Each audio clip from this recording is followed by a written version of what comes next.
Hello, everyone. The subject of this presentation is the Iipc's Collaborative Collections Initiative. My name is Alex Thurman, and I'm the Web Resources Collection Coordinator at Columbia University Libraries in New York City. My co-presenter is Nicola Bingham, the lead curator of Web Archives at the British Library. Nicola and I serve together as co-chairs of the Iipc's Content Development Working Group, which exists to administer the Collaborative Collections Initiative. The International Internet Preservation Consortium was founded in 2003, and its first efforts to build web archive collections together centered on the Olympic Games. The Olympics are, of course, an inherently multinational event whose full scope was beyond the reach and mandate of the national libraries who constitute the majority of Iipc members to document individually. Coordinated by the then active Access Working Group, joint Iipc collections were built on the 2010 Winter Olympics in Vancouver, the 2012 Summer Olympics in London, and the 2014 Winter Olympics in Sochi. For all these collections, the crawling was provided by the Internet Archive for no cost, but the resulting collections were not publicly accessible. In the spring of 2014, the Iipc Steering Committee submitted a proposal that was discussed by members at the General Assembly in Paris. The proposal aimed to create a more organized infrastructure for Iipc collaborative collecting that would be supported by Iipc funds rather than depending on the generosity of individual members, like the Internet Archive, and that would result in publicly accessible web archiving collections. The proposal was popular and it was accepted. And later that year, a task group was formed to develop the project's infrastructure. A comparison of web archiving service providers was performed, and Archivit was selected based on several features, including its all-inclusive pricing model and its robust metadata functionality. By the end of the year, the new Content Development Working Group was in place, with Abby Grotke from the Library of Congress and myself as the founding co-chairs. In 2015, we began 2 new thematic collections, and we got the legacy data from the earlier Olympic collections added into the Iipc Archivit account, where they could be accessed by all on the web. Jumping forward to the present day, we have a flourishing program with many completed and active web collections. The Iipc Collaborative Web Archive collections are available via the project homepage on netpreserve.org, which you see here. And they're also available via the Iipc's partner page on archivit.org, where users can browse among our 16 collections or the over 35,000 web archive resources that we've selected and archived. Plus, most Iipc web collections have collection-level MARC records in WorldCat, which can be downloaded into the library catalogs of Iipc members or any other WorldCat subscribers. You can find these records by searching by the Iipc's full name in WorldCat, and you'll find records like the one shown here for our largest collection, the Novel Coronavirus or COVID-19 collection. On this slide, you see an overview of all of our collaborative collections to date, sorted by their respective amount of data, and with the Olympics, Paralympics collections grouped together as one row. All told, these collections amount to 29.5 terabytes of data, not including the legacy data, the pre-2015 collections. And they amount to over 35,000 seed URLs. A critical aspect of the program's workflow is that each approved collection requires a volunteer lead curator to oversee its creation in cooperation with the CDG co-chairs. And these curators are listed here with gratitude for their contributions to the project. Behind all Iipc collaborative collections are not just the volunteer lead curators, but all the CDG members from multiple Iipc institutions who do the work of identifying relevant web content and nominating the seed URLs along with detailed descriptive metadata. Several collections to date have had over 25 members participating, and all of the 33 members shown here have participated in one or more collection since 2015. We'd love to see more colleagues from these member libraries and others step forward to propose and lead new collections. And in addition to these members, many collections have also received nominations from non-Iipc partners and or from the general public via open nominations from web forms linked from blog posts. Seed nominations and metadata are supplied by curators via shared Google spreadsheets created at the outset of each collection. The descriptive metadata included for each nominated seed varies by collection.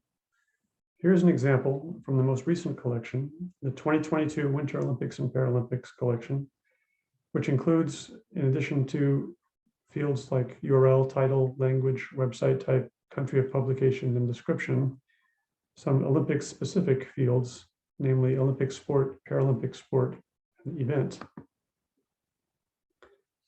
In contrast to the Olympics collections, which are focused on short-term events with known dates, is our longest-running collection, the Intergovernmental Organizations collection.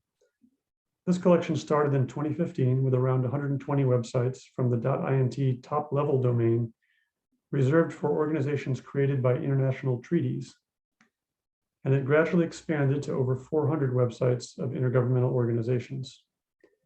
So all these sites have been recrawled at least once a year. So this collection is capturing some of the evolution over time of these important organizations that have regional or worldwide memberships and missions. Archiving these intergovernmental websites is a valuable activity, better suited to the Iipc as a whole than to any of its individual member libraries, many of which have strictly national mandates. One of the distinctive features of these organization websites is that they all include lists of their member states' signatories. So Nicola and I manually added this information for all the seed sites so that users could select a country facet in the Archive It metadata and see all the intergovernmental organizations in which that country is a member. Unfortunately for us all, the COVID-19 pandemic still persists.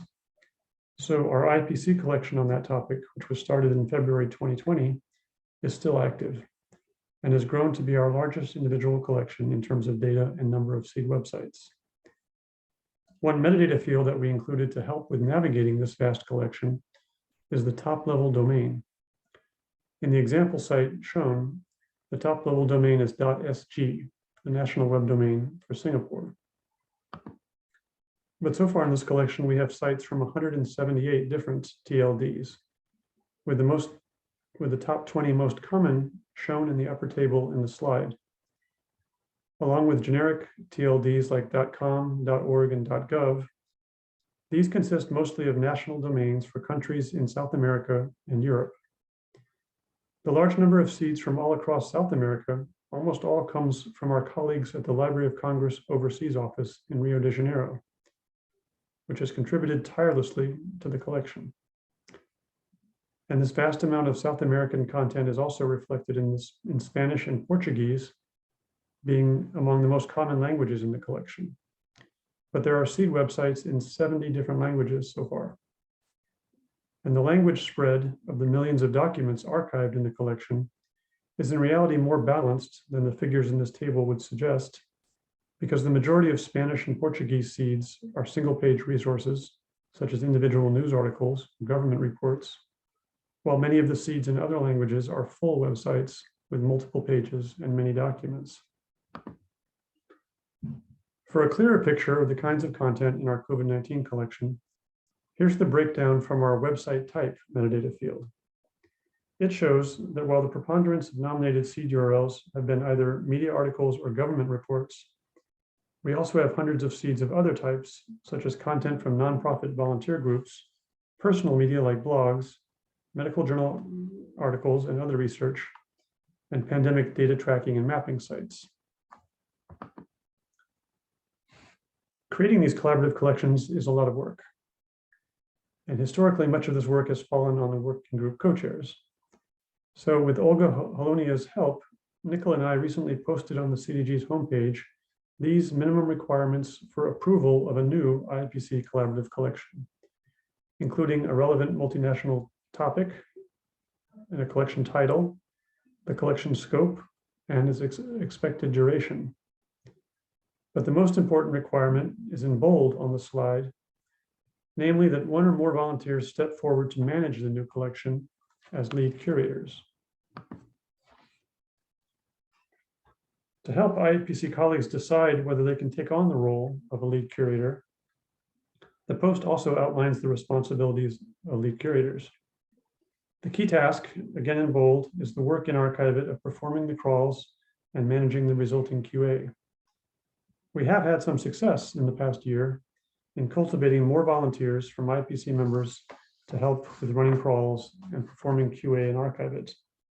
And continuing to grow that member participation is critical to the continued success of the initiative. Summing up the benefits that this project has made possible, we have to start with the creation of several unique thematic web archive collections that are all openly accessible on the web, multinational, multilingual, and informed by the special expertise that our members bring regarding their nation's contexts and perspectives. Also, our collections, like all Archive.it collections, are indexed for full-text search, in addition to being browsable using our curator-supplied descriptive metadata. Another benefit is that the experience of selecting and refining collection themes and implementing workflows together has been a useful best practice exchange for the working web archivists involved, informing our later work at our own institutions. And we hope that the resulting web archive collections will prove a useful outreach mechanism for spreading awareness of the Iipc as an organization and of the importance of internet preservation generally. The initiative also faces challenges, most notably that we have had no dedicated project staff, so we remain fully dependent on volunteers for all curation work. This dependence on volunteers makes it very difficult for the initiative to tackle rapid response topics driven by news events, as at-risk content may disappear before we've assembled a volunteer commitment to undertake archiving it. Our volunteer model also means that the national coverage of our thematic topics is often imbalanced, biased not only toward countries with Iipc members, but also highly variable due to the enthusiasm among our regular contributors for the topic in question, or whether or not they are already assembling seed lists on a given topic for a local collection. And a last challenge that I'll mention is that when the success of a given collaborative collection is measured quantitatively, in terms of the amount of participating members or the number of seeds nominated or the amount of data archived, the result is that the amount of time curators have to spare for quality control and higher fidelity capture is reduced. So there's some sacrifices. And the resulting collections can be too large for use in datathons or with some of the visualization and analysis tools being developed for researchers, limiting the collection's impact for outreach. Moving forward, some areas worth exploring for the Collaborative Collections Initiative include more collaborations with Iipc colleagues not directly involved in creating the collections, such as the Bibliotheca Alexandrina's ongoing effort on a Solar Wayback Access portal for Iipc collections, and the Research Working Group's efforts to connect researchers with Iipc collection data. We have done all our work to date within the framework of our Iipc-funded Archive.it subscription, but it could be useful to supplement that with use of other archiving tools in order to decentralize the capture work and engage more volunteers, to improve high-fidelity capture for technically challenging content, and/or to create some smaller, more polished web archive datasets for outreach and research use. Also, establishing defined terms for the working group chairs might help bring in new participants and new ideas. And finally, the CDG may wish to consider requesting Iipc funds for dedicated project staff, even if only on a per collection contract basis. So that's all we have. Thank you for watching. And please remember to join us for our live Q&A period during WAC session 14, which is called Pulling Together Building Collaborative Web Collections. Thank you very much.